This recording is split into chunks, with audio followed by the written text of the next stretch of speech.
Bonjour à tous, aujourd'hui nous sommes donc le dimanche 3 novembre 2024. Je suis posté ici à la place de la Concorde à Paris. C'est vrai que ça fait un moment que je n'ai pas fait de vidéo, mais on est au combat, Vous vous en doutez bien. Et j'ai pour principe de dire que si vous êtes convaincu de votre combat, vous ne lâchez rien, hein. Ce sont les jaloux qui vont maigrir, hein, et c'est tant pis pour eux. Donc ici je suis posté devant la place de la Concorde, sur la place de la Concorde plutôt. Attendez, je vais vous faire un peu de démonstration. Place de la Concorde à Paris. Voilà, vous voyez. Voilà. Mais je vais vous expliquer pour quelle raison je me suis mis là, parce que j'ai toujours expliqué que c'est tout. Voilà, vous voyez, là vous avez l'obélisque, là, donc comme ça c'est incontestable. Place de la Concorde à Paris, aujourd'hui. 3 novembre 2024. Alors, ce qui se passe, c'est quoi? C'est que nous sommes à quelques heures, hein, pas il y a quelques jours là, des élections américaines. Voilà. Donc ceux qui sont les plus perspicaces seront compris tout de suite. Maintenant, ceux qui ne savent pas, je vais leur dire. Regardez derrière moi, vous avez quoi? Vous avez un arbre là-bas. Vous avez l'arbre là, et bien l'arbre, juste derrière l'arbre, le bâtiment que vous voyez, c'est l'ambassade des États-Unis à Paris. Voilà. C'est l'ambassade des États-Unis à Paris. Or, si on revient 30 ans, 40 ans en arrière, vous allez observer qu'il y avait le drapeau américain. Hein? 30, 40 ans en arrière. Et comme moi, ça fait combien? Ça fait 44 ans que je vis dans ce pays. 42 ans, excusez-moi, parce que je suis rentré en 82. Voilà, donc 42 ans que je vis en France. Je peux vous dire que voilà, je connais bien, je veux dire au sens la place de la Concorde avec l'ambassade américaine. Donc, la question que je m'étais toujours posée il y a quelques décennies, pourquoi ils ont enlevé le drapeau des États-Unis sur l'ambassade, alors qu'auparavant, le drapeau flottait comme c'est le cas de toutes les ambassades en général dans le monde entier? La réponse est rapide. C'est simplement qu'à un moment donné, les Américains, ils ont sémé la merde partout dans le monde et ils ont vu que les gens étaient hostiles à leur politique. Et c'est la raison pour laquelle ils ont enlevé le drapeau. C'est énorme. Quand j'aurai le temps, j'irai faire une prochaine vidéo devant l'ambassade russe à Paris pour vous montrer la différence. Vous voyez? Bon. Donc là, ils ont enlevé le drapeau depuis un certain temps, hein, ça fait longtemps, ça fait quelques décennies. Et moi, je vous dis, à l'époque, quand ils l'ont enlevé, je me suis toujours demandé, et après, j'ai vite compris. Voilà. Donc là, je me poste là parce qu'on est, je vous dis, à quelques jours, là, quelques heures, puisque les élections aux États-Unis pour l'élection américaine est prévue, l'élection présidentielle. L'élection présidentielle est prévue pour le 4 et le 5 novembre. Voilà. C'est suivant les décalages horaires. 4 et 5 novembre. Normalement, c'est 4 novembre là-bas aux États-Unis. Et donc, les candidats en présence, c'est Mr. Donald Trump, et puis là en face de lui, Madame Kamala Harris. Kamala Harris, je ne sais pas comment elle s'appelle non seulement. Bon, moi je fais cette vidéo pour évidemment mes adhérents, pour ceux qui me suivent, et puis leur donner mon point de vue, tout naturellement. Sachant qu'évidemment je suis très occupé et il y a beaucoup de sujets à aborder, notamment la position du Sénégal et la Côte d'Ivoire aux Nations Unies par rapport au vote pour condamner l'esclavage, la colonisation et tout ça. Voilà. Donc je reviendrai là-dessus les jours prochains quand je serai disponible, vraiment. Donc, mon choix, c'est quoi? Bon, évidemment, je ne suis pas, citoyen américain, donc je ne voterai pas. Par contre, moi, mon choix porte naturellement sur Donald Trump. Et oui, j'ai fait la vidéo surtout pour la nouvelle génération, ou pour les anciens qui ne sont pas encore au fait des choses. Ce qu'il faut dire, c'est qu'effectivement, la propagande est faite de manière à ce que Trump est tourné en dérision, Trump est vu comme le diable. Alors qu'en réalité, nous sommes à un tournant très important dans l'histoire de l'humanité, depuis la Seconde Guerre mondiale. Vous avez d'un côté les mondialistes, ce sont eux qui détiennent le pouvoir partout au monde, sauf que ce pouvoir-là, il est vacillant, ce pouvoir-là, il est en voie de disparition, tout naturellement, et ils ont du mal à l'admettre, ils ont du mal à le supporter. On peut comprendre, mais quoi qu'il en soit, c'est la loi naturelle puisque nous sommes à l'ère du Verseau, comme le dirait le regretté Mutunde, le frère qui est parti très tôt. Voyez-vous? Donc là, ce dont il s'agit, Kamala Harris, c'est quoi? C'est une métisse, c'est une noire. Et donc, je vais aller franco là. Hein. Et puis, je vous dis pour les jeunes générations, parce que on nous dit qu'en France, il y a 13% de gens qui soutiennent la candidature de Donald Trump. C'est-à-dire 13% de Français qui souhaitent que ce soit Donald Trump. Donc, autant vous dire, quand vous enlevez 13 sur 100, le reste, c'est plus de 80%, c'est pour Kamala Harris. Et moi, je fais partie des 13%. qui sont pour soutenir la victoire de Donald Trump le 4 et 5 novembre prochain. Et pourquoi? Voilà, il faut toujours argumenter, toujours. Parce que si tu dis que tu n'argumentes pas, donc c'est pas la peine, il faut argumenter. Donc les arguments, c'est quoi? C'est de dire que les mondialistes, eux, ils sont pour un monde unipolaire, c'est-à-dire un monde où ce sont eux seuls qui dirigent tout, alors que ceux qui sont pour le respect des peuples, le respect des pays, eh ben, c'est la voix de Donald Trump, parce que Donald Trump, son slogan, rappelez-vous quand il s'était présenté la première fois, c'était American First. Et là, il renouvelle encore, c'est-à-dire que pour lui, c'est l'Amérique qui compte, et d'abord les Américains. Donc, il va s'occuper de la vie des Américains, et ensuite, on verra pour le reste. Alors que les mondialistes, eux, ils sont dans une fuite en avant. Ils sont dans, vous savez, la fameuse phrase de François-Xavier Verschave. Alors, d'autres m'ont dit que oui, c'est pas de lui. Je suis d'accord, mais moi, c'est dans son bouquin que moi j'ai vu ça. Donc voilà, c'est pour ça que je m'en tiens. Donc il dit quoi? Il disait quoi? C'est le vice qui rend hommage à la vertu. Je répète. Avec les mondialistes, c'est le vice qui rend hommage à la vertu. Donc, selon moi, et je suis totalement convaincu, le choix de Kamala Harris, d'abord, c'est un choix par dépit, c'est-à-dire vraiment à la toute dernière minute, parce qu'auparavant, ils avaient souhaité que ce soit Joe Biden qui reconduise pour un second mandat, dont il avait droit. Mais sauf qu'il est sénile, et lui, c'est peu que de le dire, et donc il n'avait plus la capacité, mais ce n'était pas seulement le côté sénile, c'était, comme disent les spécialistes, c'est le fait qu'ils ont, ils ont failli assassiner Donald Trump, et comme ils ont raté le coup, donc ils ont vite fait le changement pour mettre Kamala Harris, continuer à brouiller les pistes. Comprendre qui veut, comprendre qui peut. Voilà, là encore, je dis pareil. Si tu ne comprends pas, tu t'assois, tu prends des notes et tu ne fatigues pas. Bon, alors, donc la suite, c'est quoi? Mais moi, c'est simple, toujours faire preuve de mon bon sens et de mon intégrité morale. Kamala Harris, pour moi, ça me fait penser à la candidature d'un certain Barack Obama. Rappelez-vous. Barack Obama, je dois vous dire qu'à l'époque, on a tous plongé. Hein. Quand je dis tous, je parle des gens comme moi. Moi, j'ai plongé. J'y ai cru. Alors, j'ai fait un mea culpa, naturellement. Alors, évidemment, après coup, il y en a qui vont faire le malin en disant oui, nous, ça va. Ça me supporte, ça, les gens qui après coup.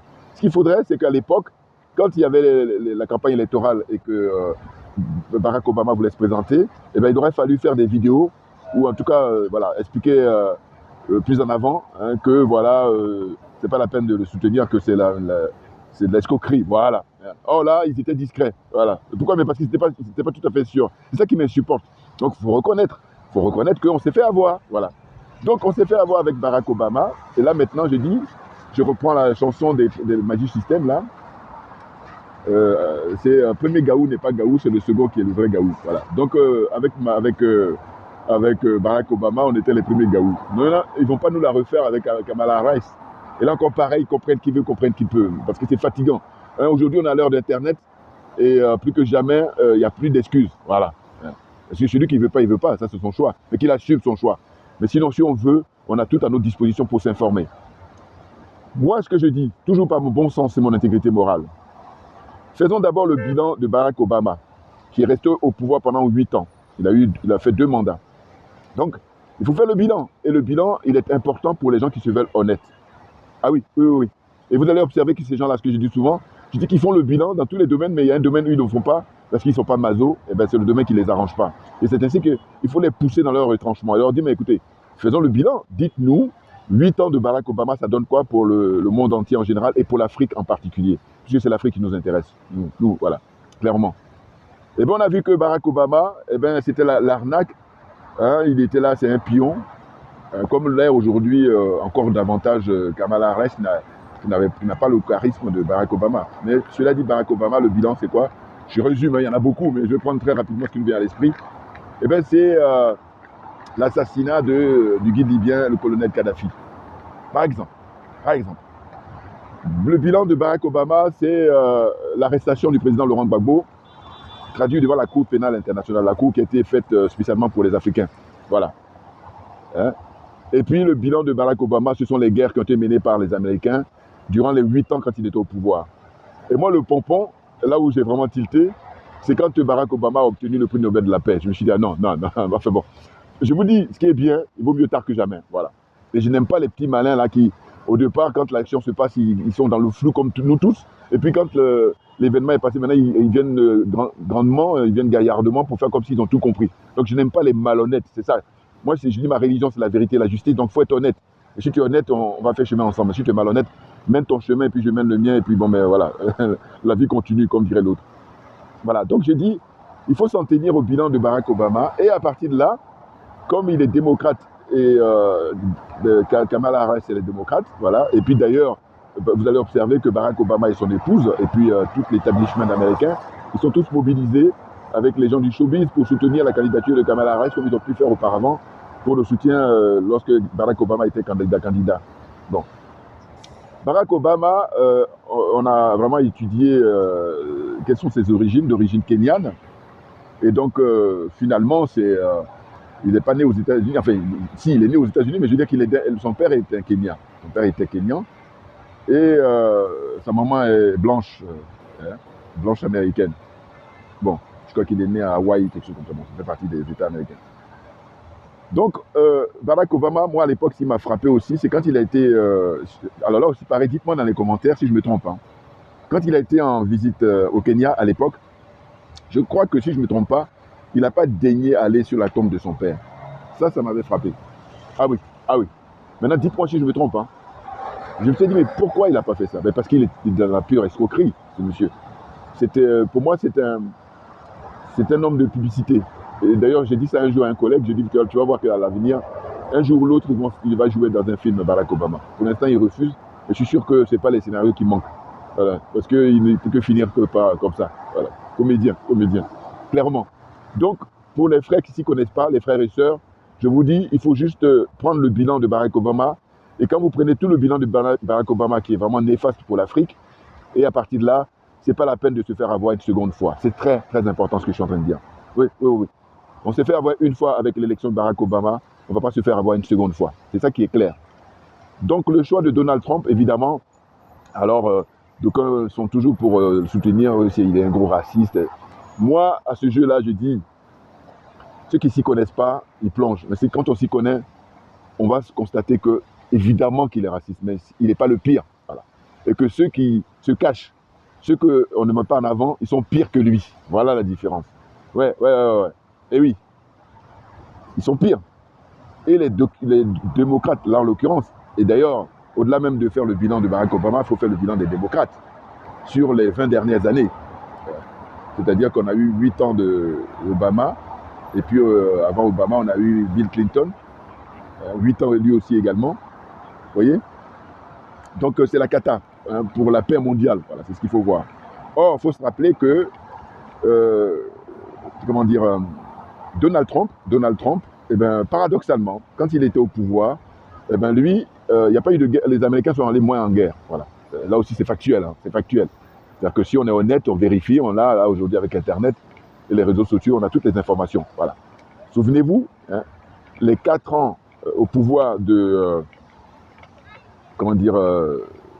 Donald Trump, l'Amérique a été moins en guerre. Et même elle s'est retirée d'Afghanistan, par exemple. Parce que lui, ce qu'il mène comme politique, c'est plutôt se concentrer pour que la vie des Américains soit meilleure et puis pour que leurs intérêts soient préservés, tout à fait, mais pas pour aller faire la guerre comme le font les démocrates en permanence. Voilà. Eux se débattent en guerre, mais il faut leur donner le prix pour ça. Et je crois que c'est même pour ça que, d'une certaine façon, là aussi c'est comprendre qui veut le prix Nobel qui a été donné à l'époque à Barack Obama. N'importe quoi. En fait, le prix Nobel, il s'était discrédité avant ça, mais en donnant le prix Nobel à Barack Obama, là c'est définitif. Il n'y a plus de crédit. C'est terminé. Bon. Donc, Kamala Harris, je crois qu'elle est sénatrice, hein, si je ne me trompe pas. Aucun charisme. Et puis, oh là là. Même Condoleezza Rice, je me rappelle, c'était la secrétaire d'État d'affaires étrangères à l'époque, si je me souviens de quand, comment il s'appelle, l'autre était au pouvoir. Elle a encore même, je pense, elle avait plus de charisme que Kamala Harris là. Donc c'est la pure escroquerie. Hein. On veut nous la mettre une deuxième fois. Donc c'est pour ça que j'ai tenu absolument à faire ma vidéo aujourd'hui, hein, sachant que les élections auront lieu le 4 et 5 novembre. Le 4 novembre normalement aux États-Unis. Voilà, c'est le 4 novembre qui est retenu. Je dis 4 et 5 parce que je vous dis c'est par rapport au décalage horaire. Voilà. Hein. Donc ceux qui me suivent, il ne faut pas se faire avoir. Ceux qui me suivent aux États-Unis, voilà, bon voilà, c'est ça, parce que j'ai aussi des gens qui me suivent aux États-Unis. Donc il faut voter pour Donald Trump. Il y en a même qui ont déjà voté. Hein. Là-bas, le système, ils sont tellement rodés. Mais c'est extraordinaire ce qu'on assiste. Et moi, ces derniers temps, au-delà de critiquer les hommes politiques, je critique plutôt les prétendus intellectuels, que ce soit en Occident ou en Afrique en particulier. Oui, oui. Parce que je dis le rôle de l'intellectuel, c'est d'éclairer le peuple. Et non pas plonger le peuple dans l'obscurantisme, plonger le peuple dans le mensonge, dans la démagogie. Or, très souvent, ce qu'on regrette, c'est que c'est ce que font ces gens-là. Et pourquoi ils le font? Mais ils le font parce qu'ils sont corrompus. Corruption morale et corruption matérielle. Voilà, c'est tout ça qui explique. Ceci explique cela. C'est ça la vraie raison. Bien entendu. Vous voyez? Donc, les vrais intellectuels, les authentiques, c'est ceux qui vont éclairer le peuple, c'est ceux qui sont désintéressés, voilà, qui ne sont pas corrompus. Vous voyez? On en est là. Parce que le monde, aujourd'hui, on arrive à un tournant où, ça y est, les Américains, ils sont en train de perdre la face. La face, hein, pas la farce. Voilà, ils perdent la face parce que le dollar, ça y est, il est en train d'être enterré là par les pays des BRICS, hein, qui vont sortir prochainement leur monnaie. Ils sont en train de travailler là-dessus, hein, bien entendu, parce que c'est des gens sérieux. Et ils ont fait eux aussi le bilan de ce monde, hein, depuis la Seconde Guerre. Qu'est-ce qu'on constate? Le nombre de morts, des gens qui sont morts artificiellement, et le nombre de pauvres, la pauvreté comme ça, à grande échelle. Et or, ce monde n'a jamais été aussi riche matériellement. Et c'est le paradoxe. Mais tout ça est dû au fait, justement, de cette violence du capitalisme. Et pour moi, le capitalisme, il est mort, sauf que ils sont des mauvais perdants, donc ils continuent toujours à emmerder le monde. Et oui, non, parce que je dis toujours par mon bon sens et le peu de connaissances que j'ai, c'est que j'ai dit, et vous allez les écouter, ceux qui sont partisans du capitalisme, ils vont vous dire, oui, mais le capitalisme, c'est le capitalisme financier. Et j'ai dit, mais c'est quoi votre histoire là? Quand tout va bien, vous ne faites pas de distinction, vous dites capitaliste, point. Et quand tout va mal, maintenant, vous essayez de distinguer. Non, non, non, moi, je ne me la fais pas. Hein. Ah non, non, non. Hein, donc, le capitalisme financier, et d'ailleurs, financier, c'est le nerf de la guerre. Donc, si lui, il est mort, autant dire que le capitalisme est mort. Maintenant, il faut travailler pour un nouveau monde où tout le monde est gagnant, où tout le monde, on respecte chacun. Or, eux, ce n'est pas dans leur paradigme. C'est ça le problème avec eux. Donc, moi, cette semaine-là, quand j'y réfléchissais, je dis, mais avec ces gens-là, comme ils ne veulent pas le respect mutuel, eh ben, c'est eux qui vont devenir des esclaves. Mais tout simplement, et ils n'auront pas le choix. Et oui, on leur propose de faire du 50-50. Et là, quand on fait ça, c'est parce qu'on se veut des êtres humains. Et ils disent non, non, non. Eux, c'est tu te soumets, sinon, voilà, sinon ça ne marche pas. Donc c'est ainsi que je dis, bon voilà, comme ils vont perdre, c'est clair qu'ils vont perdre. Hein, l'ère du Verseau, l'alignement des planètes, c'est obligé. Donc là, ce sont eux qui vont devenir des esclaves. Ils vont être des esclaves, j'allais dire, malgré eux. Et là, c'est tant pis, on n'a rien. Non, parce qu'à un moment donné, il faut arrêter. Hein. On explique tout de long en large, ils ne veulent rien savoir. On fait comme un. C'est pas. Non, parce que eux, justement, ils ont tenu les gens en esclavage. Ils ont tenu l'humanité en esclavage depuis des siècles. Et donc maintenant, là, le moment est venu où on essaie de leur tendre la main en disant nous sommes des humains, mais eux, ils ne veulent rien savoir. Parce que c'est plus fort qu'eux, ça les dépasse. Donc c'est à partir de là, je dis bon, mais ils vont être les esclaves. Et puis tant pis. Non, parce qu'à un moment donné, on va avancer. Hein. On va avancer, on ne va pas perdre notre temps. Voilà, les choses sont claires. Voyez-vous? Donc voilà. Il y a beaucoup de choses à dire. Bon, mais il fait froid là. Bon, il ne fait pas aussi froid que ça, mais je veux dire que on est beaucoup plus au chaud à l'intérieur qu'à l'extérieur. Mais la température est supportable, on va dire. C'est pas le gros froid, même si c'est l'hiver là, hein, parce qu'on est au mois de novembre, début novembre, la première semaine. Mais je vous dis, là, je me suis posté là. Je vous dis derrière moi, hein, là, vous voyez l'arbre qui est derrière. Eh ben, c'est l'ambassade des États-Unis à Paris. Voilà, très clairement. Et ici, je suis à la place de la Concorde.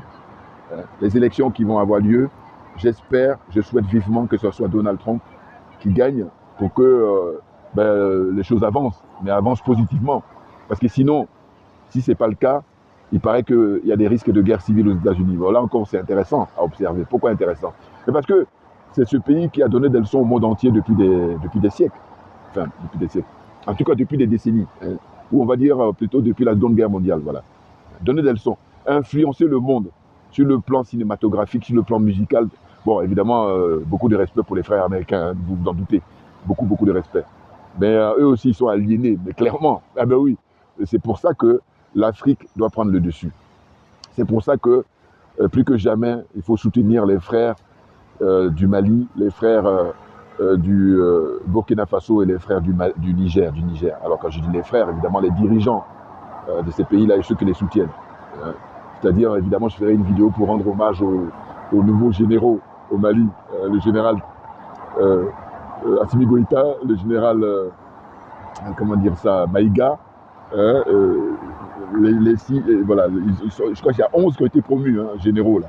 Et puis il y a les 5 qui ont pris le pouvoir pour renverser le régime de Ibeka. Et puis après est venu leur rejoindre le général Maïga. J'aime beaucoup parce que voilà, il a la même façon d'attaquer comme moi, direct, droit au but. Voilà, il ne marche pas ses mots. Bon, donc je reviendrai évidemment pour leur rendre hommage, naturellement. Ils le méritent, hein. Et je vais donner mon point de vue, vous comprendrez bien. Donc là, les choses sont claires, hein. C'est le vote pour Donald Trump pour un monde nouveau, et sortir de l'imposture, sortir de, comment dire ça, l'écrasement des plus faibles. Les plus riches deviennent toujours plus riches, il y a une fuite en avant, et ça ressemble à rien. Où vous avez un pays où les gens, ils vivent dans la rue, ils sont tous clochards, pratiquement. N'importe quoi. Ça, c'est le monde que eux, ils vantent, c'est le monde qu'ils veulent. Alors que faut dire stop à ce monde-là. Il faut prendre un monde où on respecte l'humain, voilà. Où l'humain est mis en avant et non pas le matériel qui est mis en avant. Parce qu'avec les mondialistes, c'est le matériel qui est mis en avant. Avec des pratiques, des mœurs, mais je vous dis. D'ailleurs, vous voyez, tous les grandes stars, là, bon, je pourrais faire une vidéo sur le cas de Puff Daddy, mais j'ai pas le temps parce que je me dis, c'est l'aliénation. Ouais. Ouais, c'est l'aliénation. C'est pas autre chose. C'est-à-dire que les mecs, ils ont beaucoup d'argent, ils savent plus quoi en faire. Donc, ils sont à adhérer à des sectes. Et puis, tout ce beau monde-là va voter pour Kamala Harris, alors que le peuple américain, votera pour Donald Trump. Et vous allez observer que, il paraît que lors de les élections passées d'ailleurs, c'est ce qu'il faut bien voir, c'est que en fait, l'électorat noir, les Noirs aux États-Unis votaient massivement pour les démocrates. Mais l'effet nouveau, c'est qu'avec Donald Trump, vous allez observer que il n'y a plus que 75%, 78% de Noirs qui votent encore pour les démocrates, mais le reste, ils votent tous pour Donald Trump. Donc d'une certaine façon, je crois que c'est intéressant d'ailleurs à pouvoir analyser ça, c'est de voir que Donald Trump, eh ben, il est peut-être des candidats républicains qui aura comme ça le soutien de beaucoup de Noirs aux États-Unis. Et donc il faut se poser la question. Ben oui, il faut se poser la question pourquoi ce monsieur est considéré comme raciste et paradoxalement il est soutenu par beaucoup de Noirs. C'est ça où ça devient intéressant. Et là, si tu te veux honnête, si tu te veux être humain, la réflexion, voilà, il faut réfléchir et se poser des bonnes questions. Et non pas rester là comme des moutons à suivre bêtement ceux qui manipulent tout le monde en permanence. Vous voyez? Donc pour moi, les frères américains, de manière générale, je ne parle pas de ceux qui ont la prise de conscience, parce qu'il y en a beaucoup parmi eux qui ont une prise de conscience, et malheureusement, ils n'ont pas les moyens. Ceux qui ont les moyens, là, qui sont bling-bling, ils sont aliénés, mais profondément. C'est pour ça qu'ils sont dans des sectes où là, maintenant, les mœurs là qu'ils pratiquent et tout, non. N'importe quoi. Enfin bon, je vous dis, je n'ai pas envie de perdre mon temps à parler de ça, mais bon, je parle un petit peu. Voilà. Et puis comprendre qui veut, comprendre qui peut. Voilà, Puff Daddy, là. Et il paraît que lui, tout le monde est mouillé avec lui, et donc il est en prison actuellement, et non, mais bon, je vous dis, je peux en parler, hein, mais c'est parce que c'est un choix, j'ai pas envie, parce que je trouve que, voilà, il y a d'autres choses intéressantes à parler, je préfère. Bon. Donc, je vais arrêter là, hein, parce que tout comme diront qu'ils tournent en rond, mais vraiment le plus important, c'est que je me poste ici à la place de la Concorde, encore une fois, et derrière moi, là où vous voyez l'arbre qui est là-bas, hein, eh ben c'est l'ambassade américaine. Alors, aussi pareil, pour ne pas que j'oublie. Ici, à l'époque, vous voyez la place de la Concorde, vous avez le grand bâtiment là que vous voyez, l'hôtel là, le grand hôtel là. Eh ben c'était là où Nelson Mandela, quand il est venu en France à l'époque, c'était là où il était venu pour saluer tous ceux qui voulaient le voir. Et moi, à l'époque, j'ai quitté carrément la province, parce qu'à l'époque, j'habitais en province, et je suis venu spécialement pour le saluer. Voilà, j'étais comme beaucoup, des milliers de personnes rassemblées ici à la place de la Concorde. Voilà, c'est pour ça que je dis qu'en politique, le symbole est hyper important. Comprendre qui veut, comprendre qui peut. Merci beaucoup à vous tous pour votre attention. Et puis, je reviendrai là dans les jours qui viennent, hein, suivant ma disponibilité, parce que je vous dis, on est en bataille là, c'est serré, c'est très serré, mais on ne lâchera rien, parce qu'évidemment, on est convaincu de nos bons droits. Et puis, évidemment, la zone des aliénés, on ne lâche rien pour qu'un plus grand nombre comprenne pour de bon l'intérêt que nous avons à sortir de l'obscurantisme, à aller vers la vérité, à aller vers la lumière. Voilà. Merci pour votre attention, et puis à très bientôt. À très bientôt. Ciao, ciao.